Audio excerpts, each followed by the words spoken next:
Voices rolling like a freight train. Well, Cornbread man, Biscuit boy, talking live love and southern joy.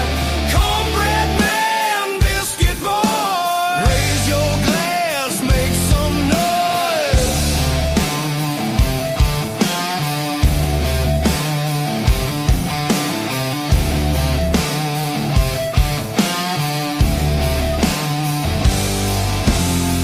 Gravy drips in the southern drawl. Stories thick like the cypress tall.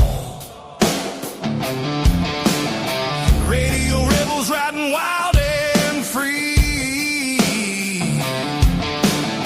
shouting truths like a storm at sea. Hey, hey, can you feel that beat? Boots on the floor, fire in the heat. Cornbread man, Biscuit boy, talking live love and southern joy. Cornbread man, Biscuit boy, raise your glass, make some noise. Tales of dirt roads, whiskey skies that cut through the night like fireflies. Laughter echoes through the pines, two voices cross them county lines.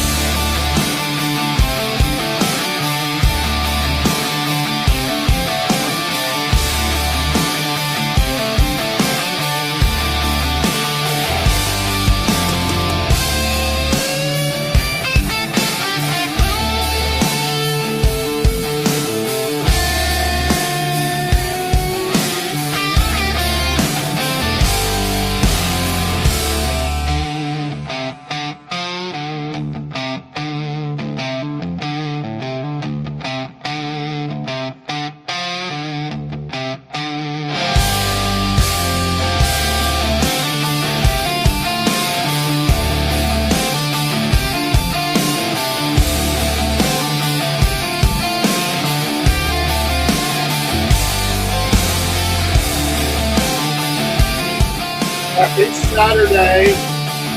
Peace. Biscuit boy in the house.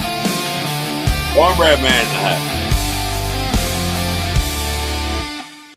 Oh, And all of you fine folks in the house. Broski Bear in the house. I hope everybody had a wonderful week.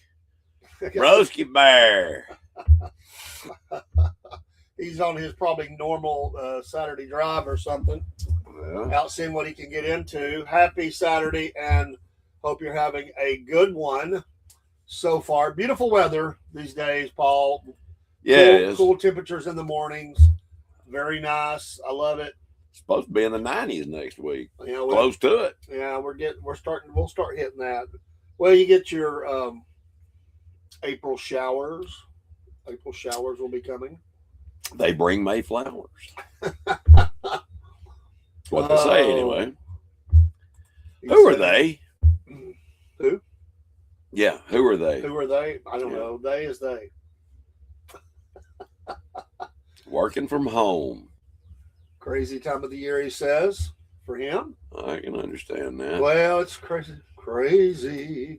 for you, The loving you. dancing banana. Sounds interesting. But it is April the 11th, 8:35 a.m. Eastern Standard Time, Bet it is. and it was a pretty good Friday. You know, the astronauts splashed back down.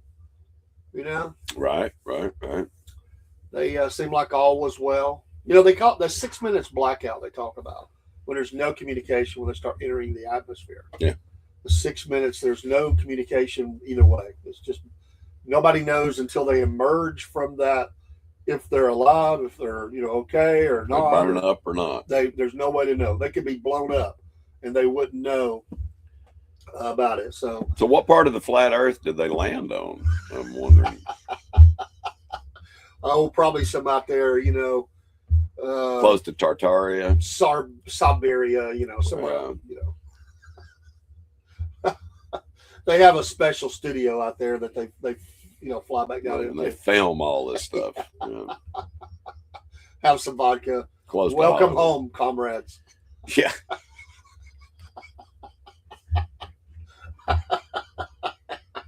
Hasta Vidania. That means goodbye, doesn't it?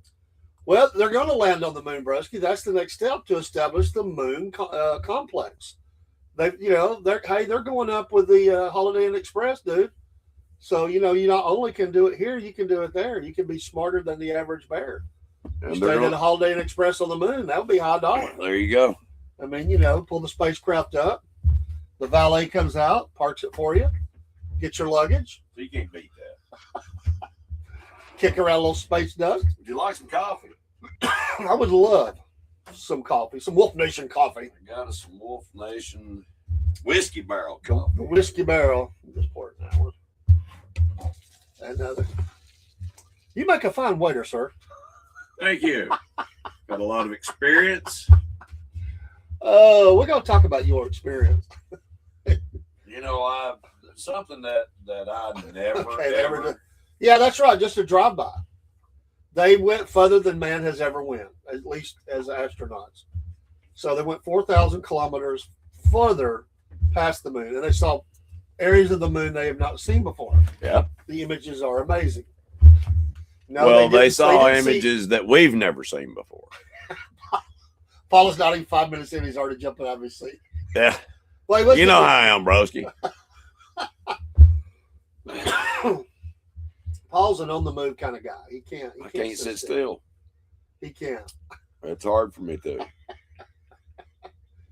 So I saw this. There's been a news article out there. It goes back a few months, not that long. And actually, I saw the update to it today. Right. And there was, I could be wrong on the state, but I think it was Florida. Okay. And there was a story about a nurse who had treated over 4,400 patients. She was due for a promotion. Yeah. But to do that, they, they're putting all this stuff in. I mean, that's what a good job she did. We'll get a promotion. Her nursing license red flagged. Really? She was using someone else's nursing license. She never went to nursing school. But yet she's one of the best nurses the hospital had. That they had. And they just now, she's not going to go to jail. They're going to give her 5 years of probation, I think, a fine. They're going to send her to nursing school? Well, that would be my next question. Yeah. If she's that doggone good, why don't destroy her life? She made a mistake. Yes, it was dangerous. She got because of illegalities and all that. But somebody help this girl get official and get licensed up, because if she's that good at treating patients, I want her. Well, I'm just curious. Why didn't she go to nursing school? Was some people just for whatever reason, man, they just jump in both feet. It reminds me of a story. When I was in junior high school, my math teacher, she was very elderly, and we were ruffians. I want to tell you, but she told a great story. She said her grandson, and this is back before the days of really internet taking hold or anything. Right. So it was around, but it was more academia and stuff that had, it was military and all that. So anyway, she said that her grandson wanted to do this job, and he didn't want to wait. He wanted to jump right in. And so he got all the books that he could get on this particular field. I don't remember what it was. And he studied everything he could about it. He went and applied for the job, and he did so well in the interview, he got the job. And he walked in kind of just sort of knowing how to do it. You still get trained somewhat, right. But he knew all the terminologies of whatever field he was in. He knew the concepts. And he got the job. And he never went to any school. He never had any experience to do the job. And he went in as a full grade, starting whatever it was. Just goes to show. You don't necessarily have to have school. To me, it shows ingenuity. I mean, and I get, to me, if you're that good, you just give them the test. Yeah. If you can pass the test, then maybe you do a little clinicals, like with a nurse, you do some clinicals and make sure they can actually do the job, and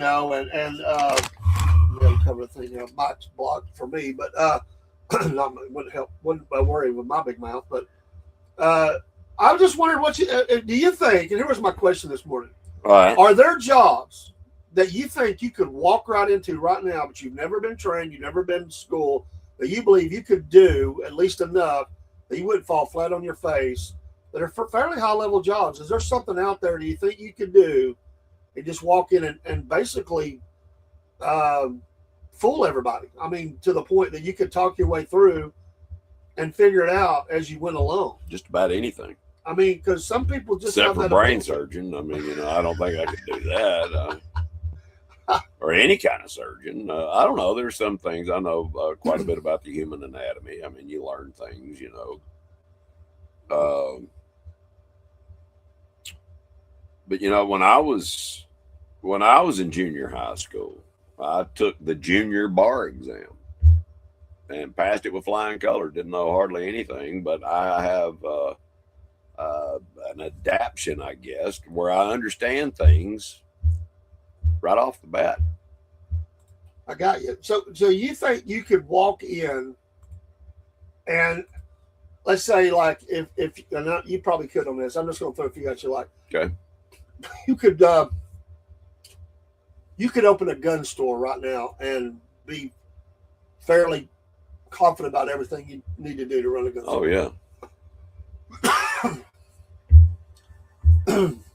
Yeah, I don't think I would have any problems. I mean, what I don't know, I can learn pretty quick. Jack of all and a master of none. Yeah, Dustin. But there are people that can wing it like that, man. Yeah. Now, man, like the gun store, you might have to get up to date on the paperwork of like federal.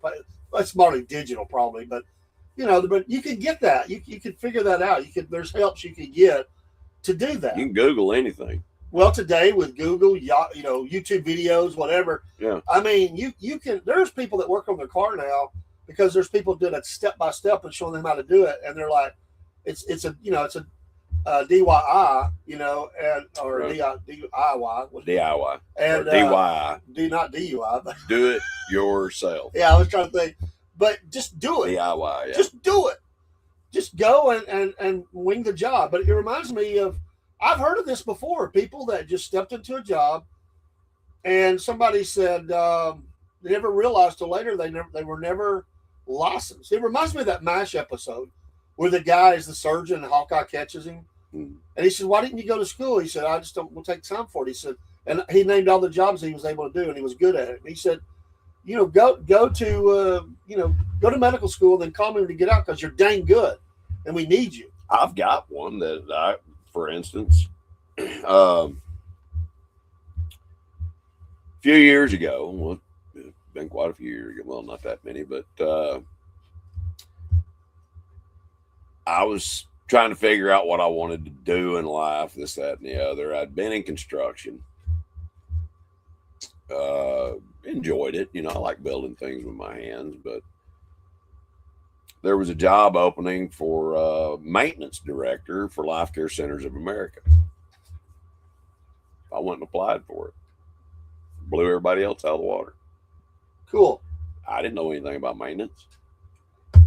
Didn't know the first thing about maintenance, but I had common sense.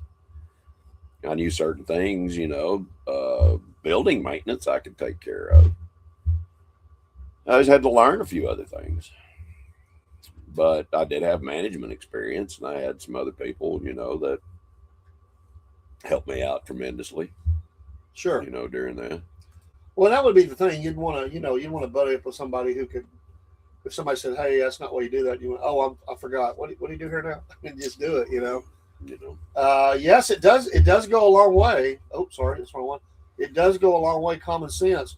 I could just see you hanging off of the copter, firing the gun at those terrorists as they approach the fallen pilot. I could just see you doing that with the hat on backwards and just lighting them up. And never have been there, but say, well, I did stay at a Holiday Inn Express last night. Exactly, I did stay there.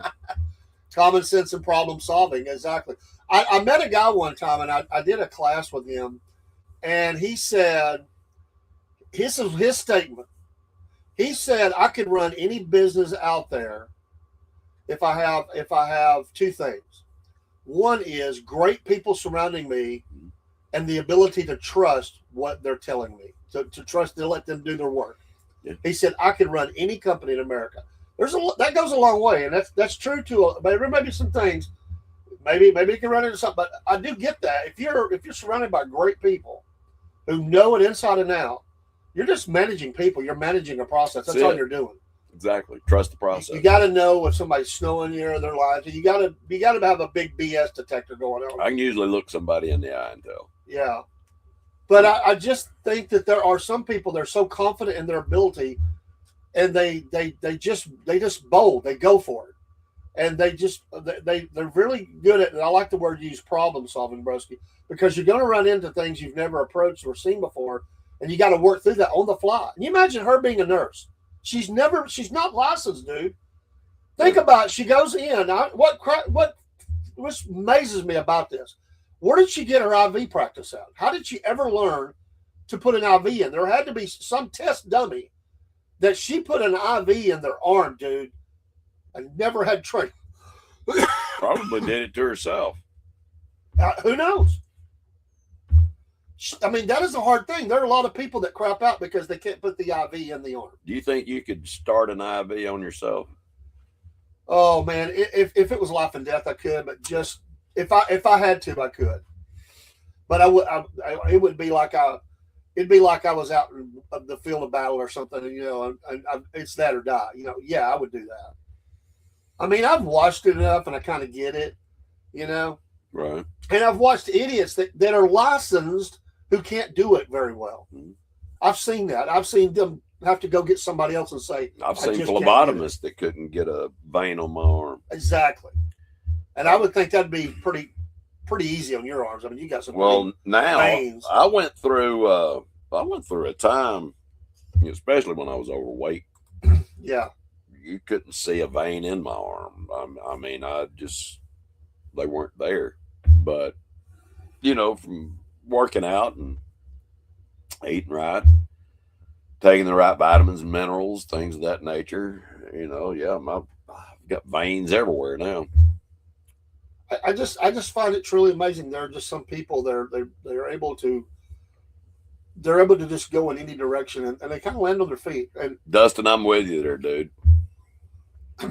I hate needles, but I give myself injections just about every day. But not heroin or nothing. No. We might want to Not along those lines. We might want to clarify. Nothing along those lines. No, things like B12. Yeah. Okay. Peptides, things like that. Okay. The little silence right after that, I thought we might need a disclaimer. Might need to clarify on that one. You don't have the needle and the spoon out there, do you? So, but I was just thinking, in her case, that this is someone you say, okay, you screwed up here, but you put us at liability. We've got to do something with you, but don't destroy her life. No, she didn't hurt anybody. She was getting promoted. She was well liked, and try to just redirect and make do the the advanced course or something. Listen, the only thing I think she's guilty of is, she's guilty of some. She's not licensed to do the job. That's one thing. Well, she's guilty of some deception. I mean, obviously, but she's just overzealous. I mean, she wanted to work that bad, and she knew that she'd be good at doing the job, and she was, obviously. I mean, they were promoting her. Yeah, I think you bring her in and train her, put her back, put her probably to work, the best employee you ever had, and put her in a training program. She's already proved she can do the job. Yeah. Now you're just getting it official. Yeah. But in order to do that, in order to be there's an expedited registered nurse, you have to go through school. But there is an expedited course that you can go through for some of that. And there's such a shortage of nurses in the country.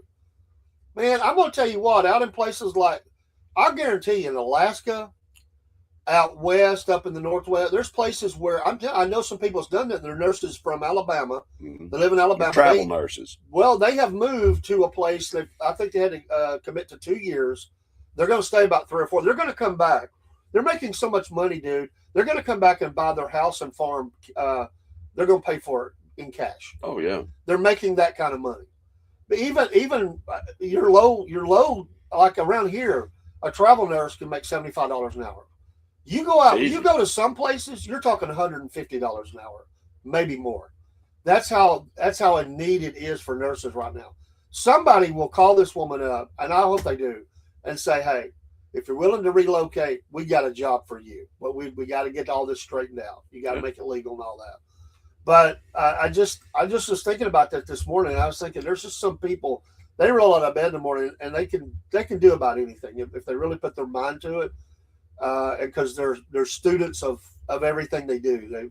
They pick up things very quickly, and they're such a high caliber, high IQ kind of person. They just know what they're doing without even really knowing what they're doing. I mean, it's crazy. Right. But there are some people can watch you do something and then do it perfectly. I mean, it's a skill. It's a gift. It's not even a skill. It's a gift. And I've always been blessed. I've been blessed to pick things up really quickly. I don't know if you call it IQ or not. I have had 3 IQ tests, and I scored off the charts on the test. But I mean, they're tests. Yeah. How do you really tell? How smart somebody is just by having them look at a few rectangles. Different things. But there is, there's a science to it. There's a science to these tests, apparently. But I averaged about 158, somewhere around in there. I think my lowest was in the high 140s, and my highest was in the upper 160s.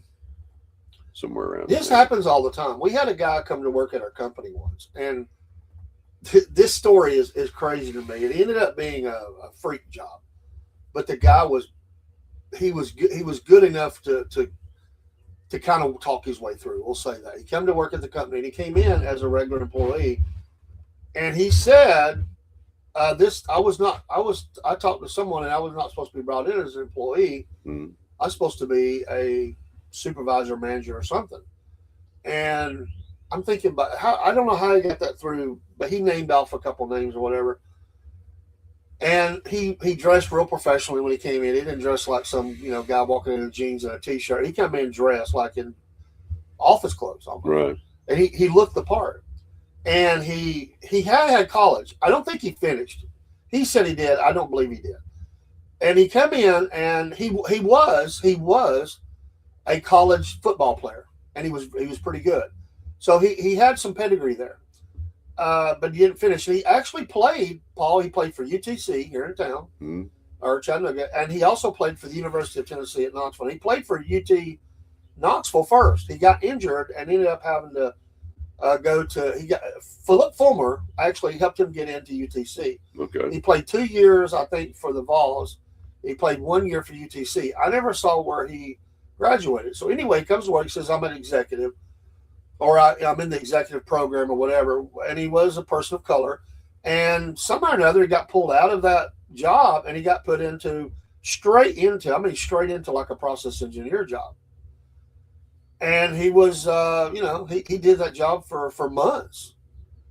Well, a couple things popped up, because you say things, and one thing is that people are quick to pick up on things. And I knew a guy, he was from Bosnia. He came in they came out when the war was going on, and he's up through the company. He's in management now, but he had went through a program that we have at our company that kind of gets you going up that way towards, management, things like that. Well, this guy had went through it as well because he was new, and then, well, anyway, they were telling about themselves. It's really quick because he came to me about this. Right. He said, Dave, it sticks in my gut and I can't get away from it. He said when this guy showed his bio, he didn't put that he was a graduate of college. He said, I would think if you had graduated college, you would have wanted to say that. Yeah. Correct? I mean, that stands to reason. Right. I have a bachelor's or whatever it is with a 3-point whatever grade point average or whatever. Yeah. He said he didn't say that. He said, I asked him about it. He goes, he said, I don't like to self-promote myself. So he was talking to me about it. Well, then that got me to thinking, like, okay, maybe I just wanted to prove the point. So I went back and verified his football because another guy said, hey, I'm a big Vols fan, and I remember this guy playing. He played for Tennessee, no doubt. Right. So I went and looked. He shows on the roster, and I found him on 3 rosters, two at UTK and 1 at UTC. But I never saw the 4th year. He said he got injured at Tennessee, but he said he got injured at UTC, so he wasn't there for the 4th year. He didn't play. He was medical out, or whatever. Right. But you'd still show on the roster, though. You'd just be showing. I don't think he graduated. I really don't. When it got down to it, I don't think he graduated. But this guy, oh my gosh, he got in so much trouble. He turned out to be a freak, man. He got caught stealing. He got caught standing in a girl's dorm naked at the university. He come into somebody's. He climbed up a back deck, come through a sliding glass door, and stole this lady's credit cards, and was caught on camera going to Walmart and buying gas and spending Walmart. He ended up going to prison. And here's the unique thing about it. Later on, in one of our plants in one of the outlying areas, we have a deal with a prison because there's a prison there. We opened up a business there so that they could get skills. We get workers and they get skills and all that. Right. He was the daggone foreman over the prisoners, dude. I mean, he was still like an executive, but as a prisoner. Crazy. The guy could roll. He could definitely roll with it, man, but he was a whack job. And I think he stole from us while at the plant. There was things missing and stuff. But it was amazing. It was funny to watch that. But the thing that always got me in these particular companies, you can't have a supervisory role unless you have a college degree. Unless you have a little piece of paper saying your butt occupied a seat for 2 to 4 years. Yeah, a lot of companies are doing that. That's it. But the thing that got me is I helped train a lot of the supervisors that come in. Yeah, and they say just go get a 2-year degree and that's all you need. And, it'll get you so far. It won't get you all the way up. At some point you have to have a master's and all that. But I got the bachelor's. Yeah, I could see that happening, Broski, because I would say that, again, if the money's there, people will move and they will relocate for the money. I mean, that's what those guys are doing. Those South Dakota or North Dakota oil fields, what else? North Dakota. Anyway, they're making buku of money. There's nothing out there, dude. It's brutal. But those guys, they're like living in little campers and stuff or whatever. And they're just saving up their money, man. They'll come back rolling with hundreds of thousands of dollars, if not a couple of million by the time they're done, depending on how long they can stand it. Well, I hope they know what to do with their money. Well, yeah, they need to know. And knowing that, they need to contact Paul LeBron Putnam, who can help them. Be happy to advise them on their financial direction for their money. Absolutely. Yeah. Keep ascending, baby. That's it. We're going through some transitional times right now, but all is well. But that is to make it go further and better and all that. So it's definitely better for our clients. Sometimes you have to do that, Yeah. After a while, you grow so much. You have to. The birdie's got to grow. It's got to fly out of its nest on its own, and link up with other birdies. Yeah. Some people can only take you so far. Then you gotta have some movement, ability to do that. So anyway, I just thought that was interesting. Now that's very interesting. I have another question I want to ask Biscuit Boy. All right. I'm not asking this because you've practiced any kind of fighting skills or anything like that. I think most men, I'm not saying women don't, but most men, they think in their mind, what would I do? Because this is happening more and more across the world. Mm-hmm. And it has happened here, and it's going to happen more because we've allowed bad people, evil people in our country. Mm-hmm. Let's say you're walking down the road, or you're just, you're walking to your car, and we'll say 3 to 5. We'll start with 3. 3. We'll even say they're illegals. I mean, we'll just go there because that's a very, very likely scenario. And they surround you to rob you. But they've got maybe a pop in their hand, or maybe they got a knife, maybe they don't even have a gun. How would you approach a situation like that if you all of a sudden were surrounded by 3 dudes who said, you're giving up your wallet right now? Would you give up the wallet? I don't think you would. But how would you approach in your mind? How do you approach that fight scene?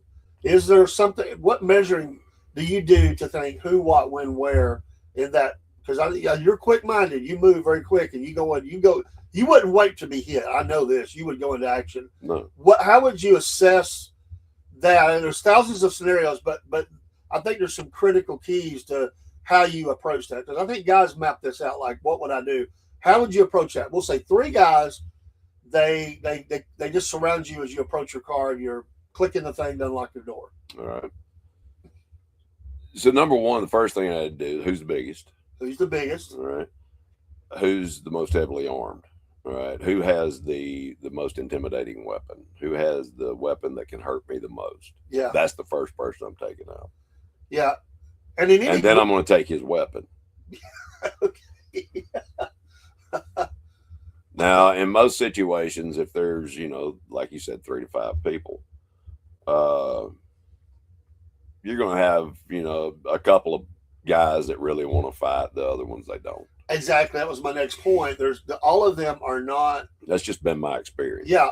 All of them are not. It reminds me of that scene in The Outlaw, Josie Wells, when the guy's standing there and he's holding the packages, and there's like 3 guys or something, and he drops the package and he pulls the gun. Mm-hmm. And he shoots this one guy, and then he shoots another guy, and then he, I think the other guy, the Indian, shot someone, whatever.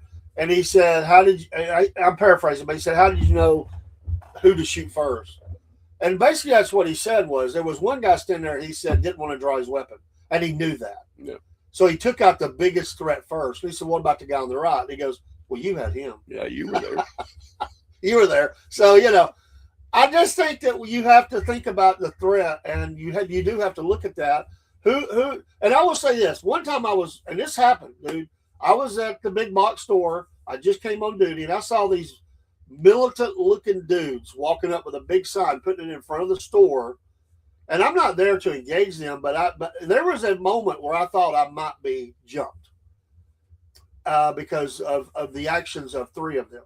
Right. But they were standing in all black. They had even the beret on. Were they Antifa? No, they weren't Antifa. I think they were the those I forget what you call them, but basically the Black Hebrew group. Their sign was it was a recruitment sign. But basically getting the man. Have you been put down? Have you been hurt? Have you been this? Let's get them. Yeah, the Black Hebrew Israelites, broski, absolutely. And they're standing there, and 3 of the guys are looking at me like, you're fixing to be down. Because I am an old white guy, and I'm walking up, and they look at me. I mean, they were even standing with their arms like at attention. And 3 of them were looking at me like, we'll crush you, dude. Like, get out of our face. That kind of look. Instantaneous rage was on their face. Right. My assessment was, because the other 2 guys, one was the leader, the speaker for the group, he steps out. So I realized he's automatically placed himself between me and those 3. And his guy that stepped behind him, he had to look like he didn't like what I was doing, but he was going to follow the leader. So I knew that if they were going to go into action, they had to go through the leader. So the leader it was almost without saying, it's like, let me handle this. They didn't like it. They looked at me the whole time like they wanted to kill me. Right. But my assessment is this guy wants to talk. And so that gave me a chance to diffuse it. And the whole time, they looked at me like that. So, but in that moment, I really thought this might get real. Now, I did have an officer on scene, I think, at that time, inside the store. Right. But in 30 seconds or a minute, I'm having to think of threat level, what's fixing to happen. Because they did, Broski. They absolutely hated my guts. And I don't dislike anybody. But it was obvious that they measured me as I approached, one authority, white, old guy, whatever. And they never took their eyes off me. I mean, they looked at me like, we will take you out, and not even think twice about it. So, they didn't have any weapons or nothing, but they were big dudes. Let me tell you, every one of them was really big. Like, when I say big, I mean like over 6 foot. The leader was funny. He wasn't. The leader was not. He was shorter.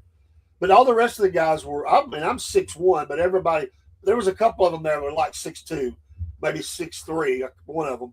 They were big dudes. But the sign, I'm telling you, that recruitment sign, it was like signing up.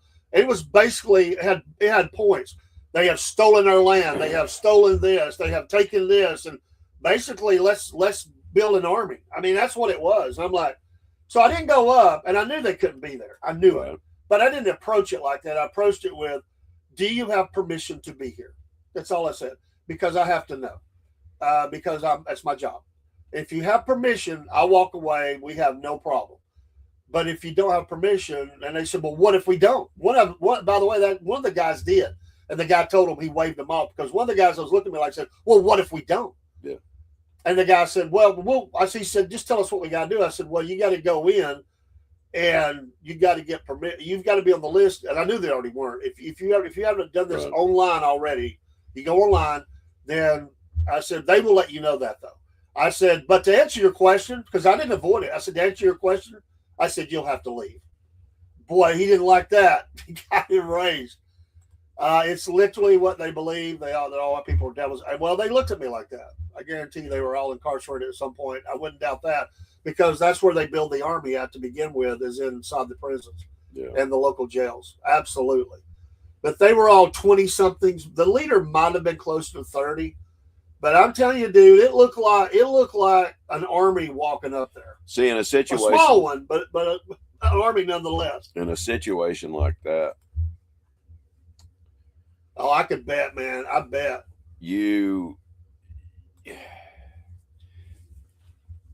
most guys have never been in a situation where they have to really be dangerous.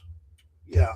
I mean, they might fantasize about it, but they've never been in that situation where they actually have to do something. If you don't know what to do, you're going to fail. Yeah. That's plain and simple. You've got to know how to eliminate these threats, and you do it with extreme prejudice. And I'm not talking about with guns. I'm not talking about with anything like that, but I'm talking about you hit people where they're not going to recover very quickly. Well, there's, nose, knee smash, crotch. Yeah. I mean, yeah, most people, unless they're really built, if they're like that wrestler guy we just looked at, that was a funny video. It'd be a gut punch, because that dude's sucking wind. If you punched him into the gut really hard, I'm believing it.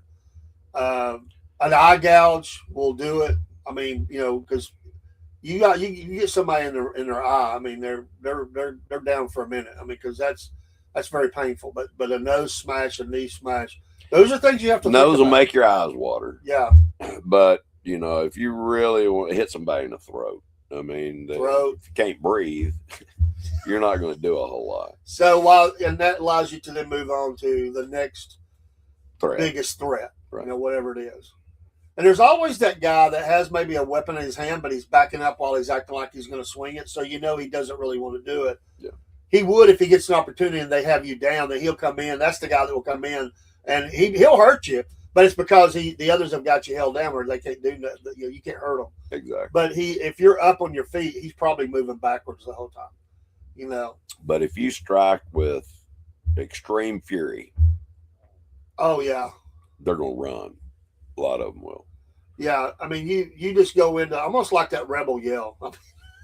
I mean, you do. You go to a rage and you just go berserk, but with purpose. Yeah. You just berserk with purpose. I mean, you are moving and striking with intended. You've already, and then you work off of that how things progress, and you can do a lot of damage quickly. Even if they think they got you, you can be doing damage. Because even if they grab you, then there's things that you can grab and hurt, and and a lot of people, like you said, that are not really prepared for that. They're not ready to go to that kind of level. You can bite people. You can use your fingers. There are no rules. There are no rules. That's it. You use everything you can. If you got a hold of a guy's head, you could smash it on the, into the car or something, or into the mirror or something like that. There's all kinds of things you can do.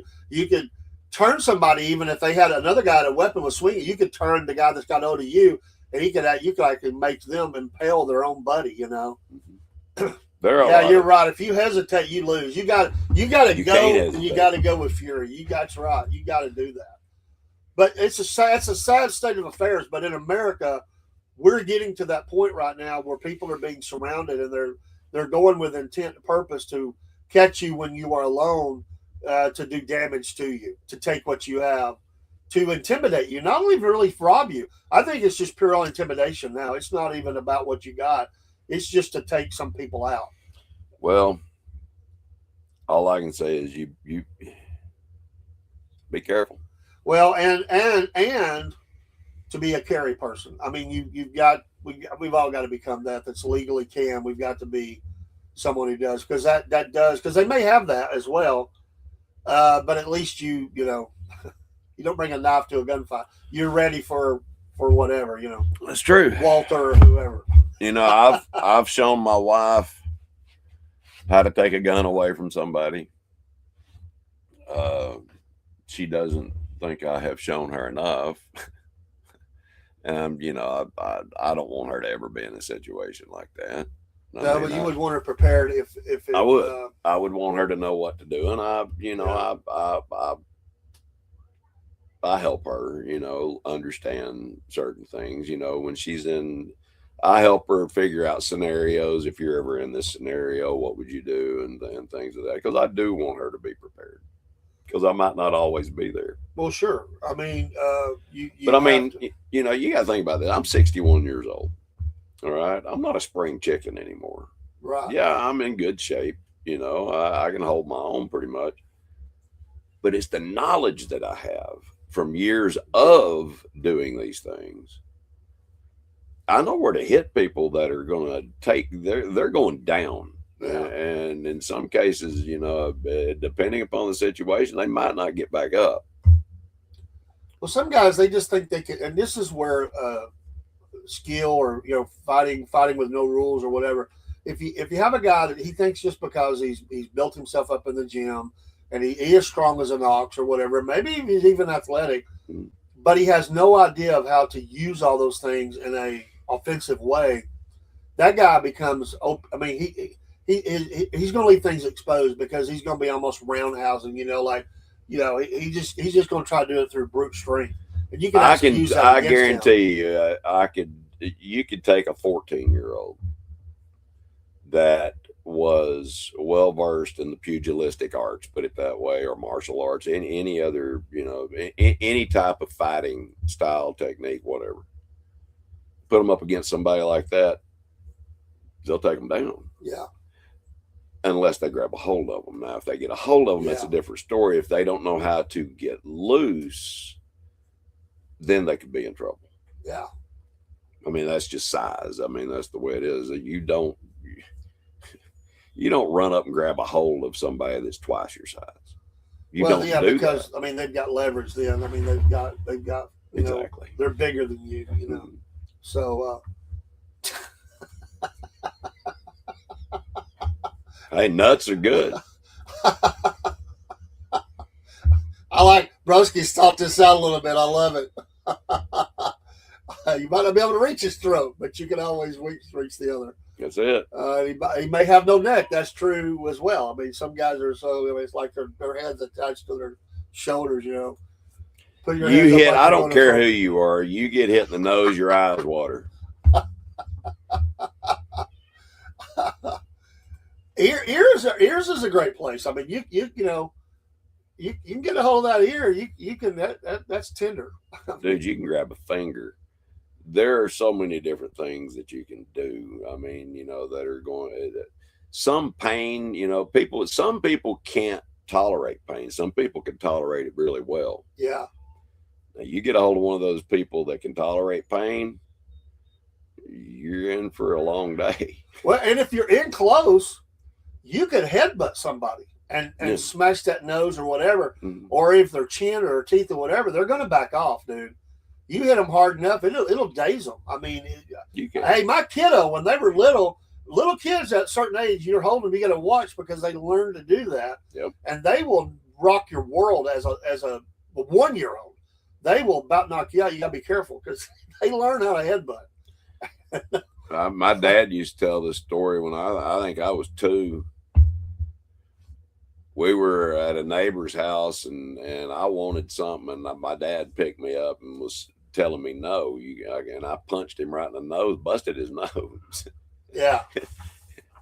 But apparently I got a butt whipping pretty good for it too. But When my dad was in the Army, he said he saw a really good fight in the barracks one day, and it was a really big guy and a smaller guy. mm-hmm. And this bigger guy, I don't know what started it, but anyway, they locked up, and my dad thought this big guy's going to hurt that guy. Well, this other guy was, Dad didn't know it at the time, but this other guy was a professionally trained boxer. And he was at the perfect height to do exactly what Broski said. He wore his midsection out. So this guy's trying to hit down at him. He can't really get a direct hit because he's so tall. This guy's so short. He is wearing out his gut and his groin and everything else. And he took him out. He took that guy out. I bet. You put somebody's gonads in their throat, you know, that's a lot of pain. Open palm to the nose or to someone's solar plex. I moved to Charlotte, had a couple of incidents. I sent Snoop Dogg flying through the air when I touched him the solar plex. Take that. Solar plex is a bad place to be hit. A lot of people don't know where it's at.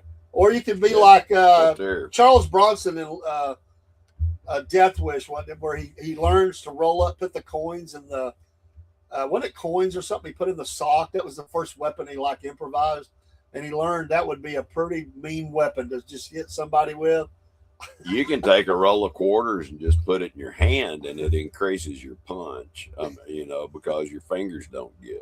Yeah. Anything you can hold in your hand helps you with your punch. Dude's like, I'm gonna crush you, bam. But see, you know, there's a lot of people. If you don't know how to punch somebody, you're gonna break your wrist. You know, if you try to punch them full, you know, as hard as you can. Now there gotta is know an these exception things. here, and you said some people can take pain.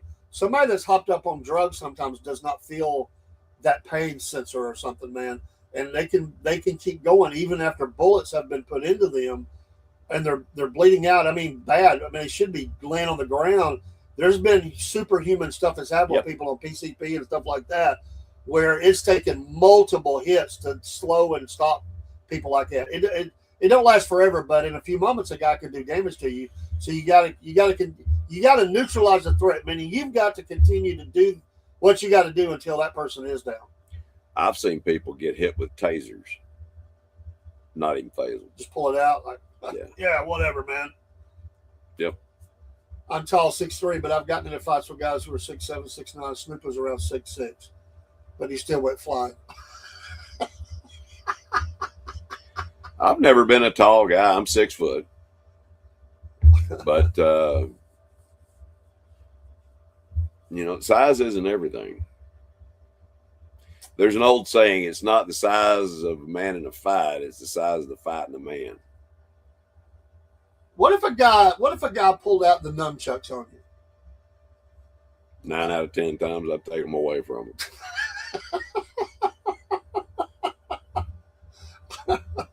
See, you can't be afraid to get hit. Yeah, I've seen guys, and they're not even really good at them, but they think they're bad. And they've seen these videos on like TikTok and stuff, and they're like, while they're doing it, they're like, I will take you out, and they're cussing, come on down to West Virginia, and I'm going to, beat your head in. And they're not even good, but they think they are. But yeah, you're right. You gotta take the hit, but you can take it away from them.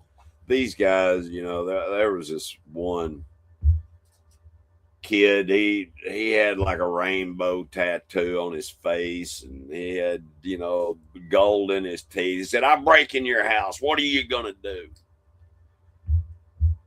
Brother, you don't want to know what I'm gonna do. It'll be the last house you ever break into. There's also, you can use another method that will get you time. If you act crazy, full on mentally crazy, a lot of people don't want to mess with that, even bad dudes. I mean, if you could go into like a really talk like you're cray-cray, slobbering at the mouth and stuff, that freaks a lot of people out, dude. I mean, they will back up. There's a lot of things you can do like that will stun them. And most people, I find this, you tell me if I'm wrong or not, I found that most people will hesitate in a given situation. They freeze during emergency shootings, whatever it is. Mm-hmm. Some people go into action. There's a big, huge part of the populace, they freeze. they're stopping. Their brain hasn't caught up with what's going on yet, and they're vulnerable because they don't move. So being able to be a person that doesn't hesitate, and I think you're a person like that. You just go. Will give you an advantage when something like that goes down, because other people are just going to stand there like, what's going on? True. And you want to know somebody's true character, put them in a life or death situation. 100%. I want people ready for action and won't hesitate on my side. I don't care about how big they are. Well, true. You want people that you got on your six that are really got your back. You want that team around you that's going in, that is going all in immediately. You just know that. Sometimes you find out about a person, you think that they're really all that, and they're not. And they fail. And I told you about the friend of mine, which he used to be a friend. He says we're not friends anymore. I let him down as a friend, and I guess he just never wants to talk to me again. But he does follow me still, so he may see these. I don't know. I still love him, But I remember one time, and I told you this, where we were off the same club. I left early. In the parking lot, there was some brouhaha starting with friends of his. He got punched in the back of the head and went down. And he was getting boot kicked and everything else. His buddies rented the car and took off. And then they came back later when the threat was over and helped him. He defended those guys. I said those guys were scum. I said those were not friends. I said, drop those bums today. We got a big disagreement about this. I said, those guys left you. They started the fight, but they fled the fight, and they left you to go down. Why are you defending them? I said, brother, I'm telling you, I don't know what how much good my defense would have been, but I'm telling you right now, I'm not running. I've never been that type of person to run. If it's on, it's on. Yeah. And that's what I told that guy in Atlanta that day that covered us, and he was threatening us when he's coming off his property. And I told him, I said, I will not run. I will walk. Yeah. And he backed off. He was still screaming threats, but he backed off. And I let him know, I'm not running, dude. It's your property. I'm walking off, but you're not running me. And there's just a mode you go in, man. Some people can do that, and some people can't. And I'm not saying I'm bad. I don't say I'm a fighter. But I'm telling you this: I'm country stubborn. Yeah. And I'm just not going to be done that way. And I backed a guy off at work one time. He was inner city. I heard later he was a gang member. Well, I don't know if I've told you this one. I may have. You tell me how. I think you could handle it a lot the way. In fact, you might have done more. I went to work for a tourism spot in Chattanooga. I was maybe 19 years old. Mm-hmm. And I got hired in through a friend, got me on, and I started out in the laundry area. Then I progressed and got into the conventions, the setups. So I got to meet, and do all that stuff. It was a pretty cool job. Right. But I started out in laundry. Basically, you're taking the stuff out of the hotel, all the dirty stuff, and you're bringing back the clean all day long. Right. That's what you're doing. We had other guys that loaded the machines and women and cleaned the rooms and all that stuff. The guy that loaded the machines, he later became a police officer. He was really built, and he was third highest scoring in basketball one year in Chattanooga. Really nice guy. This other guy came to work there, was kind of new, a tall guy. He was probably 6 foot. He was an easy 6'4", 6'3", 6'4". Well, right. We came off of a break, and I went to grab my laundry cart, and the guy comes and grabs it, and he says, "This ain't your cart, it's mine." And I held on to it. And he said, "Let go." And I said, "I'm not letting go." And he said, "I'll cut you, man." I said, "Then you better get the cutting." Yeah. Because you're not getting this cart. And he cursed me, and he throwed it to the side, but he walked away. And the other guy come up and he goes, "Hey, Dave, he said, I'm telling you, that guy is a gang member, man." I said, he's not lying. He will stab you. I know this guy. He's a bad dude. He said, "Just let him have it." And I said, "Dude, I wasn't raised that way." I said, "My dad told me if you walk away, you'll always be walking away." Exactly. And he said, "But man, it's not worth dying over." I said, "You know what?" I said, "I think there is sometimes. Not that I want to die, but a principle is worth standing on. Yeah. And if it's not worth standing on, then you got nothing. And I'm just not going to be pushed around like that." And I go into a mode, man. And, I didn't like that it happened. It bothered me that it happened because I like to get along with people. Yeah. But in that moment, I meant it. I would give him everything I had to defend, yes, a laundry cart, because it wasn't the laundry cart. This was him. The principle of the matter. It's the principle. And he said, "You're crazy, man." And I said, no. My daddy told me there were times if you can walk away from a fight, do it. De-escalate it, walk away. He said, but if you're in that, if it's a moment where you got to fight, you give it everything you got, son, and don't you ever walk away. Because if you do, you'll be running your whole life. And he's right. He was right. He's dead now.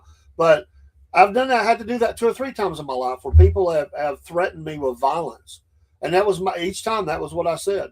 Then you better let's get it on because I've got work to do. Let's go. I remember when the same school that I told you about where I had the car incident up in Indiana. I don't provoke, Brusky. I'm just saying that. No. In the moment, if I'm forced into it, I'm just not backing off. I don't provoke, though. No. But I don't back down. Well, and I don't go to cities, so. Yeah. But anyway, my first day of school at this place, you know, like I said, I used to dress really preppy looking. You know, I wore, you know, your Ralph Lauren and the Izods and all. You know, it was just a preppy look. I thought it was comfortable. That's the reason why I dressed that way. I go walking up to the front of the school, and there's 2 guys with their leather jackets, you know, outside smoking. And they thought, you know, here's this guy. He looks a certain way. He's going to be a pushover. What? Anyway, they stopped me and tell me to give them my money and this, that, and the other. And I said, dude, y'all need to just go on. You don't want to do this. Yeah. And I left both of them laying right there in front of the school, bleeding. And I walked on in and went to the office and, you know, got my schedule, you know, and all that stuff. And as I come walking out of the office, the vice principal comes walking up to me and he says, did you meet a couple of guys out front on your way in? I said, we didn't really meet. I said, we had a few words and stuff, but he said, well, I think you hurt one of them pretty bad. Probably going to need some stitches. I said, well, he should have kept his mouth shut. But that was how all that started. And, you know, I've been the new guy, you know, at a lot of different places, and you have to learn how to defend yourself. Yeah. Fortunately, I started at a young age, you know, learning how to defend myself because I had red hair growing up and I was mean as a rattlesnake anyway. But, yeah, there were I was kind of like a perfect storm. There were a lot of things that converged all, you know, Sure. together.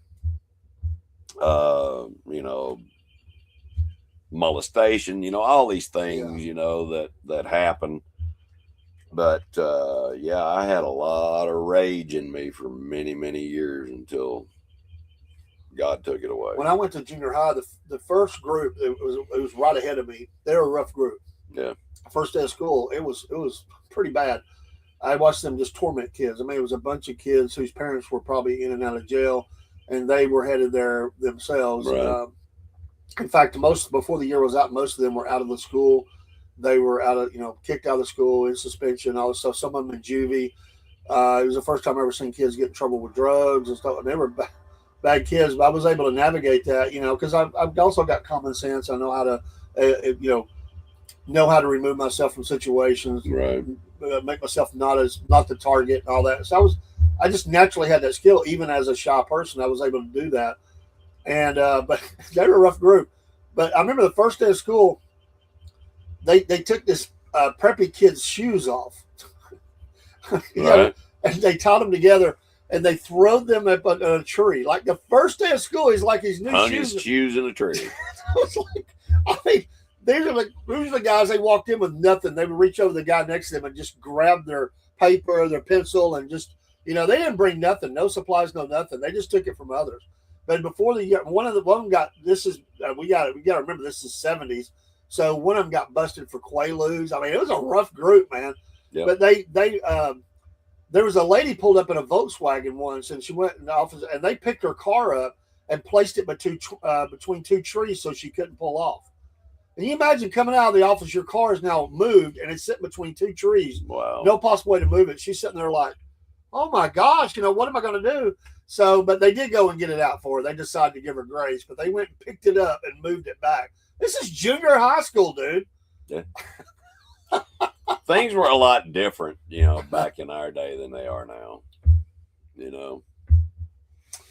Well, God bless you, broski. Yeah, absolutely. You know. No, I never had to get physical. There were when I was on patrol and I was by myself. There was a couple of times I thought I was going to be forced into it, but we were trained to always use the vehicle as a defensive weapon. So if you're in your vehicle and you're locked and you can move it, you know, you're most likely not going to get hurt. But sometimes when you're checking doors and stuff, you run up on people, and it spooks them, spooks you, and they may be on dope, they may be gang, and if they're armed, it can be a very dangerous. So there were a couple of times I scared some gangbangers one night. I was checking doors at Notre Dame High School, and they were doing donuts back there, and I didn't know it when they came out. Yeah, they saw my lights, and it spooked them, and they screamed out of there, man. They slung rocks all over me, the building. But then they scared me because I didn't know they were there. They come around the corner. You couldn't hear the car coming. It was crazy. And I was at least 40 feet away from my car. So no way I'd make it in time. So I was like, oh, man. And having to go up and check on cars on a parking lot. I had little maneuvers I did to make that. Usually I get people to leave without having to do it. Because I'd never wanted to walk up on a car that had all dark windows and be trying to see who's in there. Yeah. So usually I'd make a lot of noise, and then I would pull the car away or truck, whatever I was driving. I'd flip the lights on and fake like I'm calling in something, and they would usually leave. You just got to learn little tools of the trade like that. One night I saw a guy drunk in the back of a car, and I thought it might be trouble. Just so happened that the athletic director for the high school pulls up. And I went around there, and he was saying, hey, how you doing? And he introduced himself, and I said, would you mind helping me? I said, we got a guy back here in the truck asleep. I'll handle it. I won't back up. He said, absolutely. You know, that athlete come out at him. You know, he said, let's go. And the guy he came to watch the game and just sat in his truck and got drunk. But he had slept a lot of it off, and he got back in, you know, he got up and left. But I thanked the guy, and the guy goes, no, man, I love seeing you guys. You know, that's what we want. We want to see people got out of here. And I am more, dude, here's my number. Call me if you ever have something that you need help with, because I'm athletic director. It was pretty cool. But there was the one that got me was a guy. He was obviously very high on dope. He was a huge guy. I mean, built, big guy. And when I first started telling him he had to leave, I found him asleep laying in a parking deck. And I woke him up, and he was on his knees. He kind of got up, and he's looking at me with a crazy look. He starts punching himself in his own face. Well, at that point, I realized I'm dealing with cray. Yeah. And so I gave him a quick scenario of what was going to happen. And I said, it's up to you, and I'm pulling off. I'm going to give you 2 minutes because I can't stay here forever. So the scenario was stay and go to jail. Yeah. Or I know it's raining right now, but there's an overhang up front. You can't stay here, but if you go up there, you'll be good for a while. And just walk away, man. And I went away, and he looked like he was ready to storm me, man. You know, like, I'll kill you, because he gave me that look. And it's like he thought about it for a second. As I was getting ready to pull off, he just got up and started walking that way. But that day, I thought I was going to have to engage him. Well, yes, there is a Notre Dame high school in the city. Yeah. Well, that's Chattanooga. I live in Georgia. That's Tennessee. Yep. They always had a great basketball team, Notre Dame. Yep. I've been all in that school. I went up there one day, and there was and I hated to be that guy. It was one of those, I was like, doggone it. Don't you just hate? Sometimes you got to do your job. I mean, you do. And I went up there, and they were a bunch of them playing on the football field. Like they're playing football game, football game. Yeah. And so I go up there, and so I just said, hey, guys, y'all got permission to be here? They said, yeah, coach. And they made up a name. I knew it. He told us we could be here. And I said, really? I said, well, I'm going to have to call him and verify this. And they realized it was up, and they started leaving. They said, no, we'll leave. Yeah. Because I didn't even know. By the way, I didn't even know who the coach was, and I didn't have his number at that time. I just threw it right back at them. They said, oh, no, don't do that. We're leaving. But I hated to do it because they were being good. But you got to do what you got to do. I was told, you got to get people off the property. So yeah. Notre Dame was always good in basketball. They had their gym was pretty nice, and it was nice. I would go up there, and there'd be the football games or basketball games going on. I saw their basketball team. Hey, they had a pretty good cheerleading squad too. Were you on that squad? No. I know. Yeah, I get what you're saying. I'm just messing with you. Yeah. But yeah, it's cool, man.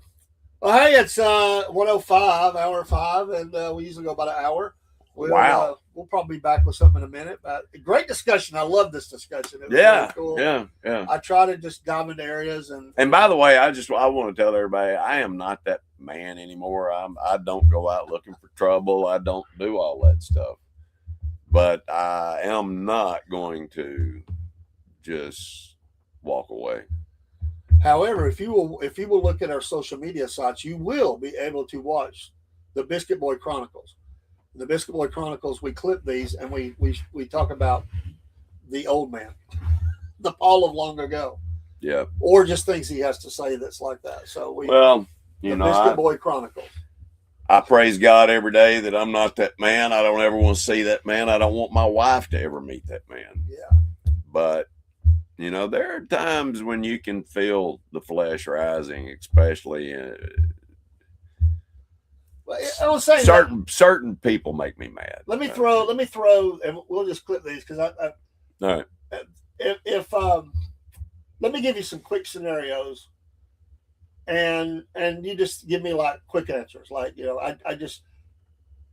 somebody walks up to you. Again, it's all gonna be somebody walks up to you, and it's you and your wife or just you alone. Somebody walks up to you and they spit in your face. What do you do?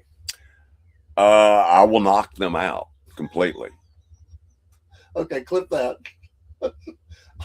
I agree. I mean, who's going to take that? The spit in the face, I won't.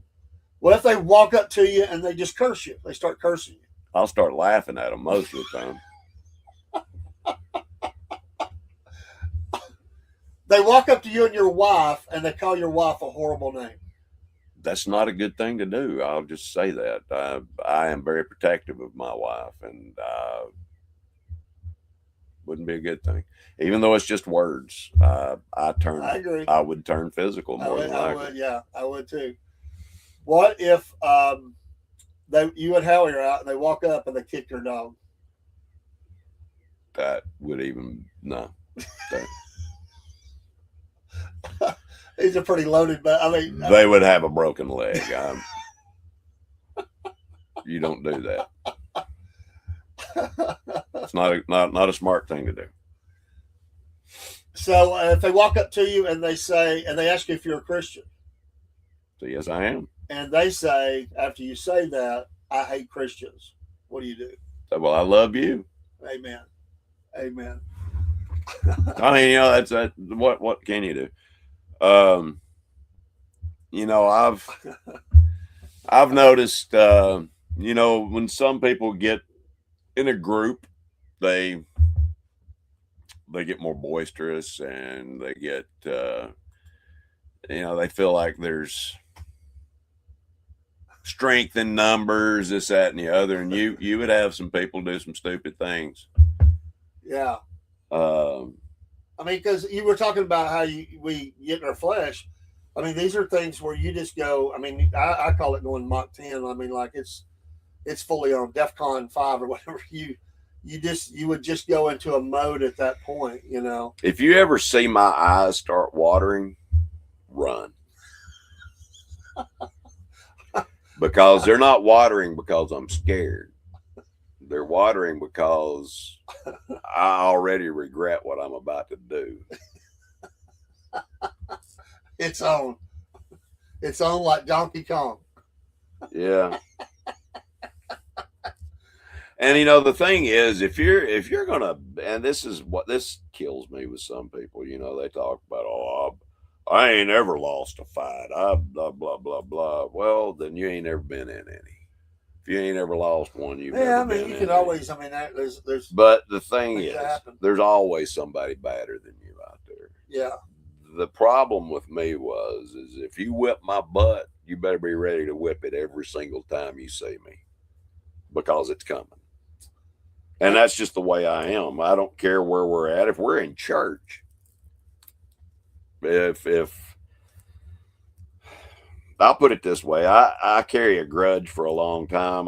There was a guy shot at me one time, and I told him if I ever saw him again that he would regret it. and I don't think he was trying to hit me, but he shot at me. Yeah. 3 or 4 times, and it was about 15 years later. I go to this particular place. I'm not going to say where, but anyway, I open the door. He's standing there. I didn't even say anything to him. Yeah. I put him on his back. I don't forget. And you know, if that's one thing. If I ever tell somebody, you know, that I'm going to do this, or this, please believe me. Yeah. Amen. Because I'm not. You gotta be smart enough to realize the intent of someone, if they mean it or not. Yeah. So I'm one of the most loving people you'll ever meet in your life. You know, and you're one of my best friends. I mean, you know, and you know, I've known you for over 30 years, I think, and yeah, you know. And I don't want to ever be. I don't ever want to be that way. You know, you were talking about earlier walking away from a fight. That's the smart thing to do. Not just walk, run. Get as far away from it as you can. Yeah. Nothing good ever comes out of it. I mean, all it does is make your flesh rise up and your pride. You know, if you lose, your pride's hurt. If you win, your head's too big, you know. It doesn't do anybody any good. Physical violence really never solves a whole lot, but, you know, sometimes there are those people that don't know anything else. Yeah. I don't think he does. I've met him, but I don't know him. He said he's met him. Okay. Yeah. Well, I love the discussion, though. I really, I do because but I think we will further it out. I like for us to just travel these roads on our morning show. We just kind of go at some different things. We never pre-plan this show for sure. Ever. And we always find some things to talk about that are pretty interesting. So I just think that's pretty cool, man. You know, and we get some seriousness out of it. We get some laughs out of it. And that's what's great about when we come together. So never a dull moment, you know. Is Apoff, if he walked up and said, "I will kill you," you're just gonna laugh, right? You're gonna say, "Apoff, come on, man." I love that boy, but we've got to get him trained up. Yeah. I want to tell you what, I work out with some big boys. I mean, some big boys. There's one fellow that I want to have on the show. He is, I think Saul's 6'9", 6'10", somewhere around in there, about 400 pounds. He would cut his fingernail. He would say, "I broke my nail." You know, there's some people that gripe if you hung them with a new rope, you know. Oh. But anyway. Well, one last thing is this, and I know we're going to go, but can silence be used in an effective offensive way to freak people? Can you use silence and a stare, or do you just full on action? Do you? Because I'm not talking about hesitating. I'm talking about making people wonder what your next move is and intimidation through that. Because talking, sometimes you'll not say a word, just a stare. Mm-hmm. That can be effective, right? A stare. Oh, I've done it, yeah. I mean, the look that you give somebody will make a lot of people think twice about taking another step. Yeah, and when you look at them and smile. Yeah. I mean, you know. Have you ever been on an elevator and people get on that try to intimidate you? I don't know about that. I have. Really? Yeah. And I found it very interesting. They got off at the next floor. Because when somebody does something like that, I just like messing with people, I guess, too much. I'll walk right up to them and get in their face. And I won't say a word. Like you said, I won't say a word. Just stand there and stare at them. And it makes people uncomfortable. I mean, it really does, you know. So you're talking about in their personal space. Like you're like. In their bubble. Face to face. Yeah.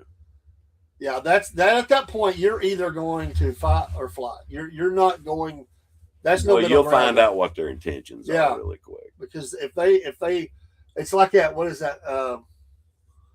I know it was a movie, but it was a great point. It's the Rocky movie where Mr. T's in it, and the first fight, Mr. T is looking at him like I'm going to destroy you, and he's not really into it. He don't have that look. Yep. But by the second fight, he is staring at him like, "Let's go for it." Yeah, go for it. You see, I love that because that is exactly what I'm talking about.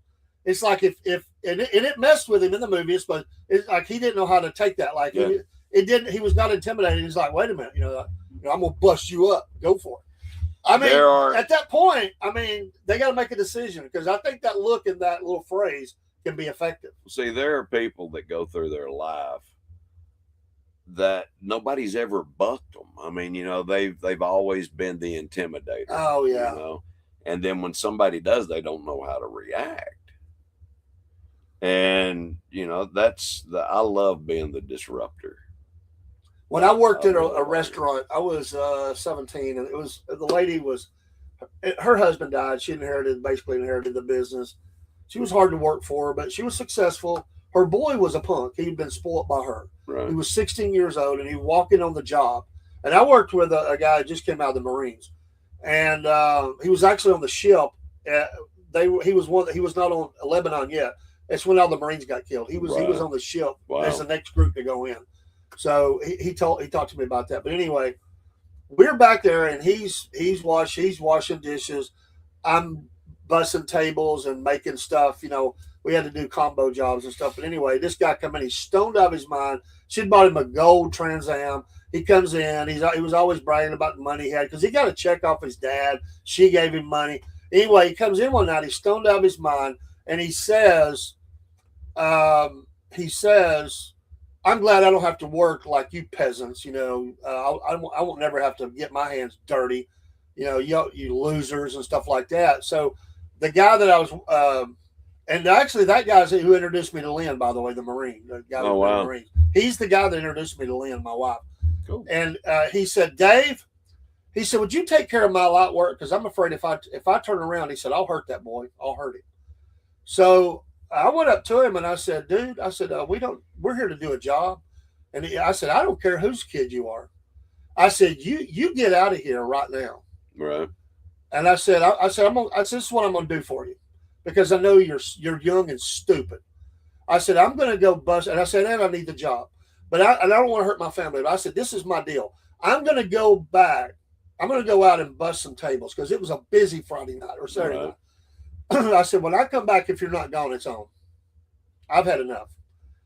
And so I said, that's the chance you get. So I went out and I went to his mother first and I said, let me tell you something. I said, I'm an employee here. We're all employees here that work for you. I said, I don't care who your boy is. I said, he has no right to be in our work area talking the way he's talking to us. And I said, I'm telling you, I'm giving you fair warning. I don't want to lose my job, but I'm telling you, if he's there when I get back, me and I forget the other guy's name, Tony or whatever, Mike, I can't remember his name. We're going to hurt him. He is going to get hurt. And I said, you need to know that. And I said, it's up to you what happens next. And I went and I bust tables. When I got back, he was gone. And my buddy was laughing. He's like, Dave. He said, what? Yeah, what did you do? Yeah. He said, man, he said, she come back here, grabbed him up by the ear and threw him out the back door and said, don't come back tonight. Wow. Said the kid was whining, Mom, what are you doing? Because he wasn't bad. He thought he was, Mom, what are you doing? And throw him out of the thing. And he's like, Dave, that was awesome, man. He goes, because I'm telling you, I was going to lose my job. He said, well, I said, I was too. I said, I was going to punch him, man. I was had enough. His mouth. I mean, who can sit there doing a job and you got some little he was a minor too. He was 16. I don't care. And I was 17. I don't think I was 18. I was 17. But I was going to clock him, man. I'd had enough. It was a little punk. What's funny though, later we all became friends. It was like after that, we actually became kind of friends. And his mom didn't know it, but around the side, we'll just say we were enjoying some herbs. I guess I could say it that way. Because the old boy could. I did embarrass her one day. I went back and she had me clean the storeroom. I found an old baggie of his. This stuff was so old, it was like powder. Oh, wow. It was like an ounce bag, man. Wow. And I brought it I act like I didn't know what it was. And I picked the baggie up, or the bag it was in. I brought it up in front of everybody. I said, Hey, I found this in the storeroom, kind of like stored like it was hid. What do you want me to do with it? And everybody went, oh, dude, and she's all embarrassed. I'll take it. She grabs it. The dust goes flying everywhere. Wow. She's, give me that. She knew what it was. Wow. Broski says, I check people all the time getting off elevators. It's been a trend post-COVID that people try to get on the elevator before people have gotten off. I've shoulder checked one. Nice try, Karen. I love it. Hey, I saw this video. This Karen comes up to there's I forget what's going. Anyway, she stops in the middle of the road, gets out of her car, goes to the driver's side of this car that's behind her, and just starts running her mouth, trying to open the door, this, that, and the other. Well, there's a woman driving. There's a kid, looked like to be a teenager. He gets out of the passenger side and walks around. Well, the Karen comes up and starts going at him, and he turns to walk off, and she just slaps him right in the side of the head. Oh, dude, he turned around, grabbed her, and body slammed her on her back right in the middle of the street and left her laying there. I love seeing stuff like that. I do too. I saw these. You don't hit somebody unless you. These things keep popping in my head, but a couple more. Like you pull up. Like I saw one the other day where a guy's trying to get his wife to the labor and delivery. That she's having a baby, and you got the freaks that are blocking the road, and they're sitting down trying to block the road. And this guy's getting up, man. He is slinging them out of the way, dude. I'm having no mercy in a case like that. I don't care who they are. I don't care what their cause is. If you're in between me getting to my job or getting to emergency help or health care or whatever it is, dude, I'm knocking you out. I'm telling you right now, you're moving. If the car's going to move you or something's going to move, I'm not going to sit there, and I'm just not. I'm one of those guys. I'm not going to do it. It would have been drug all the way to the hospital. I mean, can you imagine? Your wife's in labor, and you're trying to get her there, and these freaks sitting there going, "We want peace. We want, You're about to get a piece." It's like, dude, it's over. I've been they've been very fortunate that they've not done anything like that here in the South. Hey, did you see the one in Kentucky where they blocked? I guess it's a highway or interstate, might have been interstate, and they pulled some sort of cord across the road, and this dude just hits it with like a pickup truck, hits it. And that thing stretched out and popped back and took out one of them, man. Girl's laying on the ground. It hurt her, man. Has no idea what she's doing, but they put some sort of cord across the road at a bridge and like tied it off to the bridge sides, thinking they're going to stop traffic. No, dude says, no, I'm going through. He's in like an old beater, man, like a pickup truck. Yep. He don't care. He just stretched that thing out. Pow. Came flying back, man. Well. It took her out. Well. Listen, folks, we got to get off here. We've been on, almost an hour and a half now. We're rocking it. Thanks for We're coming back, though. We'll be back with something else. By the way, the QR code at the top of the screen, that is our Substack. Follow that now. There will be some exclusive programming you will want to join later on. And go ahead and get set up. Because subscribe for free. Before we go to Linktree, we're going to do did you see that, Dustin? Was that not the coolest thing? Like, I was like, yes. I love that. I absolutely love that. You know what? Don't do stupid things and nothing stupid will happen. You know what I mean? Well, the old saying, play stupid games, win stupid prizes. All right, folks. We'll be back in a few. Take care. Peace. Salute. Paul, good. I enjoyed the show. Thanks for always being here. And I think that you deserve an applause. They agree. More than you deserve this. Oh, I thought it was going to be a toilet flush. No, I wouldn't do that. Paul's the kind of guy that makes them do this. Yeah. I love it. We got to start utilizing some of these sounds, man. If you're done, you got to be tough. Have a great day all. God bless you, man. Thanks for being here. We appreciate you. Yeah. We'll see you. We'll see you in the bye.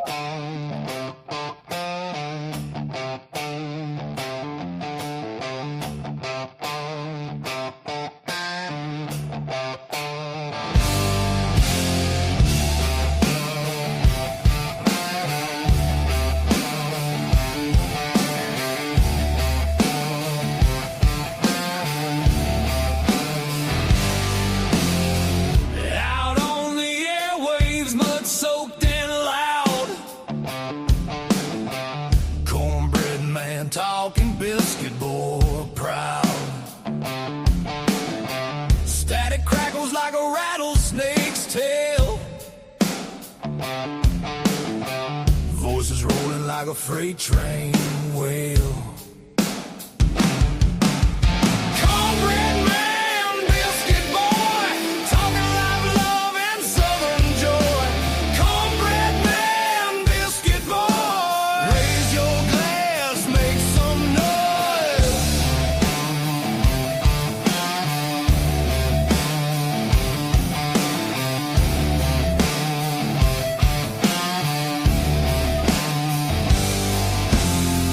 Gravy drips in the southern drawl. Stories thick like the cypress tall. Radio rebels riding wild and free, shouting truths like a storm at sea.